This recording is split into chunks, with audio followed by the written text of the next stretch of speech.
नमस्कार साथियों, स्वागत है आपके अपने YouTube चैनल राहुल शांति पिक्स में। कैसे हैं आप सभी लोग? आशा करता हूँ आप सभी लोग बहुत अच्छे हो गए। जैसा कि आप सभी को पता है, हम 28 फरवरी का एनालिसिस कर चुके हैं और आज के एनालिसिस के आधार पर मैं आपको बहुत ही इंपॉर्टेंट टॉपिक बताने वाला हूँ, मैथ के, रीजनिंग के, हिंदी इंग्लिश के एंड जीएस के। अगर आप इन टॉपिक्स को अच्छे से करके चलते हैं तो आने वाले एग्ज़ाम में आप अच्छी सफलता प्राप्त कर पाएंगे। तो आइए जल्दी से स्टार्ट करते हैं। सभी शिफ्टों का एनालिसिस मैं आपको बता रहा हूँ, ज़रा ध्यान देखिए।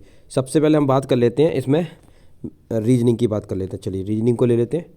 रीजनिंग के कौन कौन से टॉपिक सबसे ज़्यादा पूछे जा रहे हैं देखिए। सबसे पहले तो मैं आपको बता दूं, डायरेक्शन से हर शिफ्ट में 1 से 2 प्रश्न देखने को मिल रहा है, डाइस से 1 से 2 प्रश्न, कोडिंग से 2 से 3 प्रश्न देखने को मिल रहा है मेरे भाई, सिलोजिज्म से 1 से 2 प्रश्न देखने को मिल रहा है, स्टेटमेंट, आर्गूमेंट एंड अजप्शन से 1 से 2 प्रश्न आपको देखने को मिल रहा है, ब्लड रिलेशन से किसी शिफ्ट में 1 देखने को मिल रहा है, किसी शिफ्ट में 2 देखने को मिल रहा है, तो 1 से 2 के बीच में इसका वेटेज है। सीरीज से 2 से 3 क्वेश्चन मिल रहे हैं, ज़्यादातर सीरीज पूछी जा रही है। मिरर इमेज से 1 क्वेश्चन या किसी शिफ्ट में 2 क्वेश्चन। ठीक है मेरे भाई।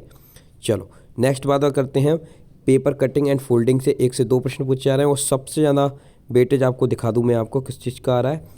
एक तो कोडिंग अकॉर्डिंग हो गया और दूसरा आपका सिटिंग अरेंजमेंट। सिटिंग अरेंजमेंट के 2 से 3 प्रश्न पूछे जा रहे हैं जिसमें सर्कल वाला का वेटेज ज़्यादा है। ठीक है।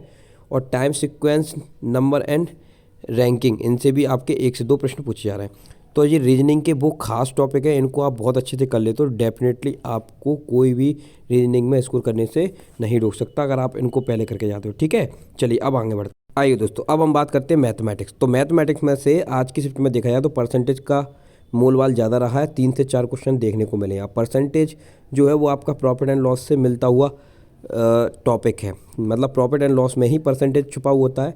तो आप ये समझ सकते हैं कि परसेंट के 3 से 4 क्वेश्चन है, तो जिसमें प्रॉफिट एंड लॉस के 2 से 3 प्रश्न हमको देखने को मिल रहे हैं। ठीक है।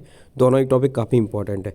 टाइम एंड वर्क से किसी शिफ्ट में 1 क्वेश्चन, किसी शिफ्ट में 2 क्वेश्चन, तो 1 से 2 के बीच में इनका एवरेज यहाँ पर मान सकते हैं। ठीक है। मेंसुरेशन से भी 1 से 2 क्वेश्चन आ रहे हैं, वो भी 2D और 3D के। किसी शिफ्ट में फॉर्मूला बेस्ड क्वेश्चन पूछा जा रहा है और किसी शिफ्ट में आपका 3D के आप कह सकते हैं वॉल्यूम को पिघला वगला के इस तरह के क्वेश्चन पूछे जा रहे हैं।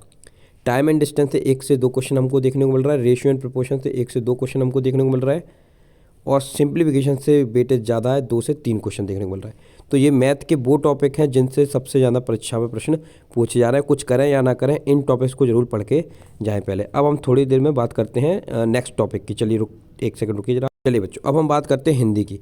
तो हिंदी में सबसे पहले तो हम बात करते हैं वर्तनी शुद्ध से 1 से 2 क्वेश्चन, बात शुद्ध से 1 से 2 क्वेश्चन, विलोम शब्द से 2 से 3 प्रश्न, और पर्यायवाची की बात करें यहाँ से भी 2 से 3 प्रश्न आपको। अनेक शब्दों में एक शब्द 1 से 2 प्रश्न देखने को मिल रहा है। मुहावरे के 2 से 3 प्रश्न, गद्यांश 5 नंबर का आ रहा है। ठीक है। और रिक्त स्थान आपके 2 प्रश्न, तत्सम तद्भव आपके 2 प्रश्न। तो ये बहुत इंपॉर्टेंट टॉपिक है जो मैंने आपको बताया। और हिंदी का लेवल ईजी टू मॉडरेट है। मॉडरेट में आप ये कह सकते हो गद्यांश की कभी कभी कुछ क्वेश्चन दिक्कत दे रहे हैं, अदरवाइज सब कुछ ईजी आ रहा है, यहाँ से कोई दिक्कत वाली बात नहीं। अब हम बात करते हैं अपन जी की। चलिए बच्चों, जीके की बात करते हैं। तो जीके में सबसे पहला जो टॉपिक मैं आपको बताता हूँ, जनगणना से 1 से 2 क्वेश्चन आ रहा है, नृत्य से 2 से 3 क्वेश्चन आ रहा है, संविधान से भी आपका 1 से 2 प्रश्न आ रहा है। ठीक है। उत्सव से 1 से 2 प्रश्न आ रहे हैं, बजट से 1 से 2 प्रश्न आ रहा है, योजनाओं से 1 से 2 प्रश्न आ रहे हैं, अर्थशास्त्र से 1 से 2 प्रश्न आ रहे हैं। और साइंस में आप फिजिक्स, केमिस्ट्री, बायोलॉजी, कभी कभी केमिस्ट्री में फॉर्मूले पूछ लिए जाते हैं और कभी कभी फिजिक्स में न्यूटन्स लॉ वगैरह पूछ लिए जाते हैं या यूनिट्स वगैरह के बारे में पूछ लिए जाते हैं। तो इन टॉपिक को अच्छे से कर लेना।